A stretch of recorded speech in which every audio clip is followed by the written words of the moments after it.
Alright, welcome back AP Scholars. We are doing free response question practice. This awkward title. Number 2, question 2.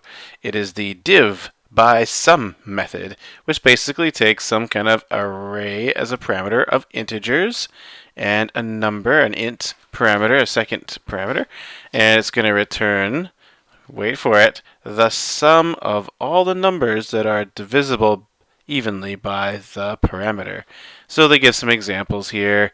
If this was your array and the int parameter, the num, was say 3, it would return 3 plus 6 plus 9, which is 18, because only 3, 6, and 9 are divisible by 3. It wouldn't add 4, 1, and 2, because they're not divisible by 3. So see what's going on here? We're adding a sum based on whether or not they're divisible. And notice that you must use the enhanced for loop, which is the for each loop is another word for that. And we have to use it to get full credit, so we better use it. And we were using that in the first video, so hopefully that was some good practice. Here we go. Let's scroll those answers up because our video is not about those things. Okay, so this is question 2. There's not a part A or B. Oh, what do you know? So I just better get this method correct. So, a public static. Interesting. So it's a static method. What does that tell us? Is that going to be important in this question?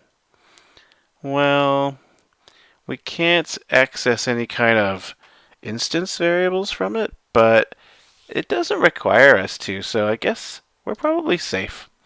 I can just copy and paste it. I don't know why I didn't do that for the other video. Yeah, so don't let that static throw you too much. We're still returning the sum, and nothing's really going to change in this question.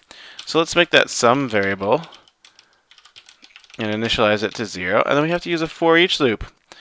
So we're going through the array, and we're going to get a number out of it each time. So this for each loop or enhanced for loop just automates all that index stuff. So basically n is going to take turns being each number in the array, each int in the array. So you notice that this has to match this. And it's just going to loop until n has got a chance to be all of the numbers. It's going to start at the index 0 and go to all the way to index whatever the last index is. And if there's no numbers, it'll just not run the loop at all. Okay, so now I have to check to see if n is divisible by the second parameter, the num. So that's good old modulus, which we've had lots of practice on. So if n mod num, if n modulus num equals 0, that's how you tell if something's evenly divisible, right? If the remainder after dividing n by num is 0, that's what that's looking for. Hey, it's evenly divisible. So we'll say sum plus plus. And you can put in your braces or not. I guess I'll put them in, whatever. That's the story. We're going to return that sum at the end. Bam, no problem. So this question is definitely testing your array knowledge, your modulus knowledge, and your for each loop knowledge. So that's some sweet knowledge to have, and hopefully that was pretty straightforward. If you didn't use the for each loop and you're still not comfortable, then definitely let me know. I'd be happy to give you some more information about the for each loop if you're not too sure about it. Okay, thanks everybody. I hope you have a great weekend. Yeah. I'll go take that nap now. Good night.